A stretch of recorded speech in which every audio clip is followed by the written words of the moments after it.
27ویں رات۔ جب 27ویں رات ہوئی تو اس نے کہا کہ اے نیک بخت بادشاہ، جب چین کے بادشاہ نے کہا کہ میں تم کو بے پھانسی دیے نہ چھوڑوں گا، تو خانسامہ چین کے بادشاہ کے آگے آیا اور کہنے لگا کہ اگر تو اجازت دے تو میں تجھ سے اپنی ایک واردات بیان کروں جو اسی زمانے میں پیش آئی ہے، قبل اس کے کہ میں نے اس کبڑے کو دیکھا، اور اگر وہ اس شخص کی کہانی سے زیادہ عجیب ہو تو ہم سب کی جان بخشی کیجیے۔ بادشاہ نے کہا کہ اچھا۔ خانسامہ کی کہانی۔ اس نے کہا کہ کل رات کو میں بعض اشخاص کے ساتھ تھا جو قرآن ختم کر رہے تھے، اور فقیہ لوگ وہاں جمع تھے۔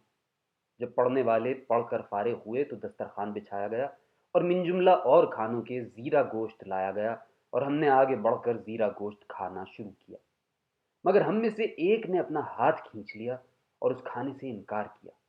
ہم نے اسے قسم دی کہ کھا، اور اس نے قسم کھائی کہ میں ہرگز نہ کھاؤں گا۔ جب ہم نے زیادہ اصرار کیا تو اس نے کہا کہ میرے ساتھ زبردستی مت کرو، اس کے کھانے سے جو کچھ مجھ پر گزر چکی ہے وہ کافی ہے۔ اب ہم نے کہا کہ تجھے خدا کی قسم بتا کہ تو زیرہ گوشت کیوں نہیں کھاتا؟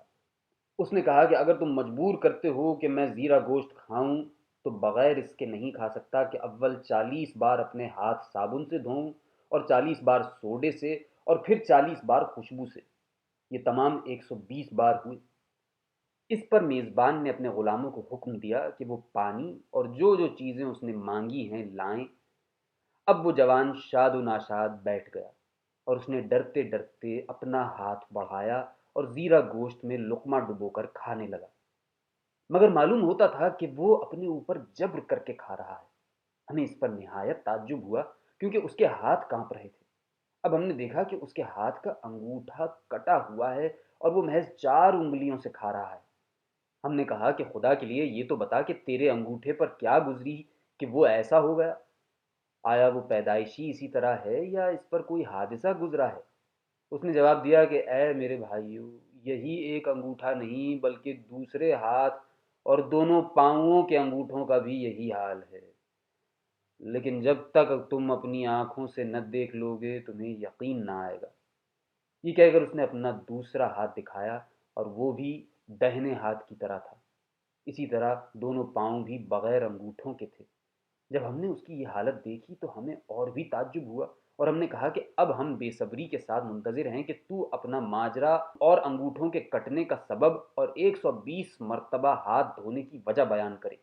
اس نے کہا کہ اچھا سنو، میرے باپ کا شمار بڑے سوداگروں میں تھا، اور وہ خلیفہ ہارون الرشید کے زمانے میں بغداد کا سب سے بڑا سوداگر تھا، لیکن اسے میں خوری کا اور سارنگی اور دوسرے باجے سننے کا بڑا شوق تھا۔ جب وہ فوت ہوا تو اس نے کوئی ترکہ نہ چھوڑا۔ بہرحال میں نے اس کی تجہیز و تکفین کی اور قرآن ختم کرائے، اور کئی دن رات اس کے سوگ میں رہا۔ جب میں نے اس کی دکان کھولی تو دیکھا کہ سامان تو بہت کم ہے، مگر اس پر قرضے بہت سے ہیں۔ میں نے قرض خواہوں کو دلاسا دیا اور ان کی خاطر جمعی کی، اور میں ہفتہ بار خرید و فروخت کر کے قرض خواہوں کو دیتا تھا۔ ایک مدت تک ایسا کرنے کے بعد میں نے سارے قرضے ادا کر دیے، اور اب میری پونجی دن رات بڑھنے لگی۔ ایک دن کا واقعہ ہے کہ میں دکان پر بیٹھا ہوا تھا کہ یکایک ایک لڑکی پہنچی جسے زیادہ حسین میں نے کبھی نہیں دیکھی تھی۔ وہ زیوروں اور پوشاک سے بنی سنوری ہوئی تھی اور خچر پر سوار تھی، اور ایک غلام اس کے پیچھے تھا۔ قیصریہ پہنچ کر اس نے خچر روکا اور اندر آئی، اور ایک غلام اس کے پیچھے پیچھے آیا۔ غلام نے کہا کہ اے میری سردار، یہاں سے جلد نکل چل اور کسی کو خبر مت کر، کہیں ایسا نہ ہو کہ شورش برپا ہو جائے۔ یہ کہہ کر اس نے اس کے سامنے سے اوٹ کر لی، اور وہ سوداگروں کی دکانیں دیکھنے لگی، اور دیکھا کہ سوائے میرے اور کسی نے دکان نہیں کھولی ہے۔ اب وہ آہستہ آہستہ آگے بڑھی، اور غلام اس کے پیچھے پیچھے تھا، اور آ کر میری دکان پر بیٹھ گئی اور مجھے سلام کیا۔ اس سے زیادہ میٹھی میٹھی اور پیاری پیاری باتیں میں نے کبھی نہ سنی تھی۔ اب اس نے اپنے چہرے سے نقاب الٹ دی تو میں نے دیکھا کہ وہ چاند کی طرح خوبصورت ہے۔ میں نے ایک نظر بھر کر اسے دیکھا ہی تھا کہ ہزاروں تمنائیں میرے دل میں آنے لگیں، اور میں اس کے عشق میں گرفتار ہو گیا اور بار بار اس کی طرف دیکھنے لگا۔ اس نے کہا کہ اے جوان، تیرے پاس عمدہ قسم کے کپڑے ہیں؟ میں نے جواب دیا کہ اے میری سردار، تیرا غلام غریب آدمی ہے، لیکن ذرا ٹھہر جا کہ اور سوداگر اپنی دکانیں کھول لیں۔ اس وقت جو کچھ تجھے درکار ہوگا میں لے آؤں گا۔ اب ہم دونوں باتیں کرنے لگے اور میں اس کی محبت میں غرق تھا، یہاں تک کہ سوداگروں نے اپنی دکانیں کھولیں اور میں اٹھا اور جو کچھ اسے درکار تھا لے آیا۔ اس سارے سامان کی قیمت 5,000 درہم تھی۔ اس نے اسے خادم کے حوالے کر دیا اور دونوں قیصریہ کے باہر چلے گئے۔ وہاں اس کا خچر آیا اور وہ سوار ہو گئی، اور مجھ سے یہ بھی نہ کہا کہ وہ کہاں سے آئی ہے، اور مجھے پوچھتے شرم آئی۔ اب سوداگر میرے پیچھے پڑے اور میں نے 5,000 درہم کی ہنڈی لکھ دی۔ جب میں گھر لوٹا تو اس کے عشق میں بدمست تھا۔ لوگ رات کا کھانا لائے لیکن میں نے ایک نوالے سے زیادہ نہ کھایا، کیونکہ میں اس کے حسن و جمال کو یاد کر رہا تھا۔ پھر میں نے سونے کا ارادہ کیا، مگر نیند نہ آئی۔ ایک ہفتے تک یہ حالت رہی۔ اب سوداگروں نے اپنے داموں کا مطالبہ کیا اور میں نے ان سے دوسرے ہفتے تک صبر کرنے کی درخواست کی۔ ایک ہفتے کے بعد وہ خچر پر سوار آئی اور اس کے ساتھ ایک خادم اور 2 غلام تھے۔ اس نے مجھے سلام کیا اور کہنے لگی کہ اے میرے آقا، کپڑوں کی قیمت ادا کرنے میں دیر ہو گئی، صراف کو بلا لا اور دام لے۔ صراف آیا اور خادم نے دام نکال کر دیے۔ میں نے دام لیے اور ہم دونوں باتیں کرنے لگے، یہاں تک کہ بازار کھلا اور اس نے کہا کہ میرے لیے فلاں فلاں چیز لے آ۔ میں سوداگروں سے وہ چیزیں لے آیا جو اس نے کہی تھیں۔ وہ انہیں لے کر چل دی اور قیمت کے بارے میں مجھ سے کچھ نہ کہا۔ جب وہ چلی گئی تو میں سخت پشیمان ہوا، کیونکہ جو چیزیں اس نے لی تھیں ان کی قیمت 1,000 دینار تھی۔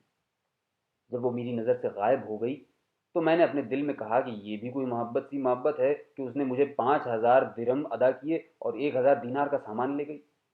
اب میں ڈرا کہ دوسرے سوداگروں کا مال لینے کی وجہ سے میں غریب ہو جاؤں گا، اور دل میں کہنے لگا کہ سوداگر تو مجھ ہی کو جانتے ہیں، یہ عورت چال باز معلوم ہوتی ہے اور وہ مجھے اپنے حسن و جمال کے فریب میں لے آئی ہے اور مجھے کم مایا دیکھ کر میرا مذاق اڑاتی ہے، اور میں نے اس کے مکان کا پتہ تک نہیں پوچھا۔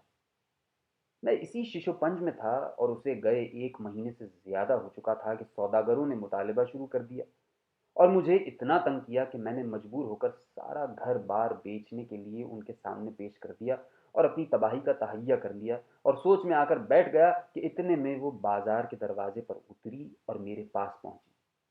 جب میں نے اسے دیکھا تو میرا سارا تفکر جاتا رہا اور میرا غم غلط ہو گیا، اور وہ میرے ساتھ بیٹھی میٹھی میٹھی باتیں کرنے لگی۔ پھر اس نے کہا کہ صراف کو بلا اور اپنے دام تول کر لے لے۔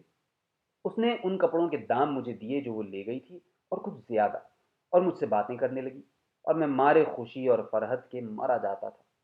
اب اس نے مجھ سے پوچھا کہ تیری بیوی ہے؟ میں نے جواب دیا کہ نہیں، بلکہ کسی عورت سے جان پہچان تک نہیں۔ یہ کہہ کر میں رونے لگا اور اس نے پوچھا کہ تو کیوں روتا ہے؟ میں نے جواب دیا کہ خیریت ہے۔ اس کے بعد میں نے چند دینار نکال کر خادم کو دیے اور اس سے کہا کہ میری سفارش کرے۔ وہ ہنسا اور کہنے لگا کہ وہ تجھ سے بڑھ کر تجھ پر عاشق ہے۔ جو کپڑے اس نے تجھ سے خریدے ہیں ان کی ضرورت اسے بالکل نہیں، بلکہ محض تیری محبت کی وجہ سے اس نے یہ کام کیا۔ تو اپنا ارادہ اس پر ظاہر کر، کیونکہ وہ تیری بات کو نہیں ٹالے گی۔ جب میں نے خادم کو دینار دیے تھے تو وہ دیکھ رہی تھی۔ اب میں آ کر اس کے پاس بیٹھ گیا اور اس سے کہنے لگا کہ اپنے غلام کو صدقہ دے اور جو وہ کہتا ہے اسے قبول کر لے۔ اب میں نے اپنا دل کھول کر اس کے آگے رکھ دیا اور اس نے منظور کر لیا، اور خادم سے کہا کہ تو میرا پیغام اسے پہنچا دیجیے، اور مجھ سے کہا کہ خادم جس طرح کہے اس طرح کیجیے۔ یہ کہہ کر وہ اٹھی اور چل دی۔ اب میں نے جا کر سوداگروں کو دام دیے، بلکہ کچھ زیادہ، لیکن پھر اس کی خبر نہ ملنے کی وجہ سے مجھے سخت پریشانی ہوئی اور میں نے رات بھر جاگتے گزاری۔ کچھ دنوں کے بعد اس کا خادم میرے پاس آیا اور میں نے اس کی تعظیم کی اور اس سے لڑکی کا حال پوچھا۔ اس نے جواب دیا کہ وہ بیمار ہے۔ میں نے کہا کہ اس کا قصہ مجھے تفصیل کے ساتھ بتا۔ اس نے کہا کہ اس لڑکی کو خلیفہ ہارون الرشید کی بیوی زبیدہ نے پالا ہے اور وہ اس کی ایک کنیز ہے۔ اس نے باہر آنے جانے کی اجازت اپنی مالکہ سے مانگی ہے اور وہ اسے مل گئی ہے، اور وہ زبیدہ کی خزانچی ہے۔ اس نے اپنی مالکہ سے تیرا ذکر کیا تھا اور اس سے درخواست کی تھی کہ وہ اس کی شادی تیرے ساتھ کر دے، مگر مالکہ نے جواب دیا کہ جب تک کہ میں اس مرد کو دیکھ نہ لوں نہ کروں گی۔ اگر وہ بھی تیری طرح خوبصورت ہوگا تو میں تیری شادی اس کے ساتھ کر دوں گی۔ اب ہم تجھے محل میں لے جانا چاہتے ہیں۔ اگر تجھے اندر پہنچنے میں کامیابی ہو گئی تو تیری شادی اس کے ساتھ ہو جائے گی، اور اگر راز فاش ہو گیا تو تیری گردن مار دی جائے گی۔ اب بتا کہ تیری کیا رائے ہے؟ میں نے جواب دیا کہ میں تیرے ساتھ چلوں گا، خواہ میرا وہی حال کیوں نہ ہو جو تو نے بیان کیا ہے۔ خادم نے کہا کہ آج رات مسجد میں جا کر نماز پڑھیو اور وہیں رہیو، اس مسجد میں جو زبیدہ نے دجلے کے کنارے بنوائی ہے۔ میں نے کہا کہ بصر و چشم۔ جب رات ہوئی تو میں اس مسجد میں گیا اور وہاں نماز پڑھ کر سو گیا۔ جب تڑکا ہوا تو میں نے دیکھا کہ دو خادم ایک بجرے میں آئے اور ان کے ساتھ خالی صندوق تھے۔ وہ ان صندوقوں کو مسجد میں رکھ کر چلے گئے، مگر ان میں سے ایک نے ذرا توقف کیا اور میں نے غور سے دیکھا تو یہ وہی ایک خادم تھا جو میرے اور اس لڑکی کے درمیان میاں جی بنا تھا۔ تھوڑی دیر کے بعد وہی لڑکی جو میری دوست تھی میرے پاس آئی۔ جب وہ میرے سامنے پہنچی تو میں اٹھ کھڑا ہوا اور اسے گلے سے لگا لیا اور وہ مجھے بوسے دینے اور رونے لگی۔ تھوڑی باہم گفتگو کرنے کے بعد اس نے مجھے لے جا کر صندوق میں بٹھا دیا اور اسے بند کر دیا۔ اس کے بعد وہ خادم کی طرف بڑھی جس کے ساتھ بہت سا سامان تھا۔ اس کو لے کر اس نے ان صندوقوں میں بھرا اور ان کو ایک ایک کر کے بند کر دیا۔ جب سب صندوق بھر چکے تو انہوں نے انہیں بجرے میں رکھ دیا اور زبیدہ کے محل کی طرف روانہ ہو گئے۔ اب مجھے بڑی فکر ہوئی اور میں اپنے دل میں کہنے لگا کہ میری شہوت نے مجھے تباہ کیا ہے اور معلوم نہیں کہ وہ ملے گی بھی یا نہیں۔ یہ کہہ کر میں صندوق کے اندر رونے لگا اور خدا سے دعا مانگتا تھا کہ وہ مجھے اس مصیبت سے رہائی دے۔ اب وہ لوگ صندوقوں کے ساتھ باب الخلیفہ پر پہنچے جن میں سے ایک صندوق میں تھا، اور ان نوکروں کی جماعت سے گزر کر جو حرم کی حفاظت اور اس کی پردہ کرتے تھے ایک بڑے خادم تک پہنچے۔ اس نے نیند سے چونک کر زور سے کہا کہ ان صندوقوں میں کیا ہے؟ لڑکی نے کہا کہ ان میں زبیدہ بیگم کا سامان بھرا ہوا ہے۔ اس نے کہا کہ ایک ایک کر کے کھول تاکہ میں دیکھوں کہ ان میں کیا ہے۔ لڑکی نے کہا کہ تو کیوں کھولنا چاہتا ہے؟ اس نے جواب دیا کہ تو زیادہ باتیں مت بنا، تجھے یہ صندوق کھولنے پڑیں گے۔ یہ کہہ کر وہ اٹھ کھڑا ہوا اور پہلا ہی صندوق جو اس نے کھولنا چاہا اس میں تھا۔ یہ دیکھ کر میرے ہوش جاتے رہے اور مارے ڈر کے میں نے پیشاب کر دیا اور پیشاب صندوق کے باہر بہنے لگا۔ اس پر لڑکی نے پہرے دار سے کہا کہ اے پہرے دار، تو مجھے بھی تباہ کرے گا اور خود بھی تباہ ہوگا، کیونکہ تو نے 10,000 دینار کا مال خراب کر دیا ہے۔ اس صندوق میں رنگین کپڑے ہیں اور 4 من زمزم کا پانی، اور وہ پانی ابھی کھل گیا ہے اور ان کپڑوں کے اوپر سے بہنے لگا ہے جو صندوق میں ہیں۔ اس کی وجہ سے ان کا رنگ خراب ہو جائے گا۔ یہ سن کر پہرے دار نے کہا کہ اپنے صندوق لے کر دور ہو، خدا تجھ پر لعنت بھیجے۔ اب خادم میرا صندوق لے کر جلدی سے روانہ ہوئے اور دوسرے صندوقوں کے ساتھ جا کر شامل ہو گئے۔ وہ لوگ ابھی جا ہی رہے تھے کہ میں نے کسی کو کہتے سنا کہ ہائے افسوس، خلیفہ خلیفہ۔ جب میں نے یہ سنا تو میری روح بدن سے نکل گئی اور میں نے وہ کلمہ پڑھا جس سے کسی کو پشیمانی نہیں ہوتی، لا حول ولا قوت الا باللہ العلی العظیم۔ یہ مصیبت میں نے خود خریدی ہے۔ اب میں نے خلیفہ کو لڑکی سے کہتے سنا کہ لعنت ہو تجھ پر، تیرے ان صندوقوں میں کیا ہے؟ اس نے جواب دیا کہ میرے صندوقوں میں زبیدہ بیگم کے کپڑے ہیں۔ خلیفہ نے کہا انہیں کھول کر مجھے دکھا۔ جب میں نے یہ سنا تو میرے مرنے میں کوئی کسر باقی نہیں رہی اور میں نے اپنے دل میں کہا کہ واللہ آج کا دن میری زندگی کا آخری دن ہے، لیکن اگر میں اس سے بچ گیا تو میں اس سے شادی کروں گا، اس میں کلام نہیں، اور اگر میرا راز فاش ہو گیا تو میری گردن مار دی جائے گی۔ میں اشہد ان لا الہ الا اللہ وان محمد رسول اللہ پڑھنے لگا۔ اب شہرزاد کو صبح ہوتی دکھائی دی اور اس نے وہ کہانی بند کر دی جس کی اسے اجازت ملی تھی۔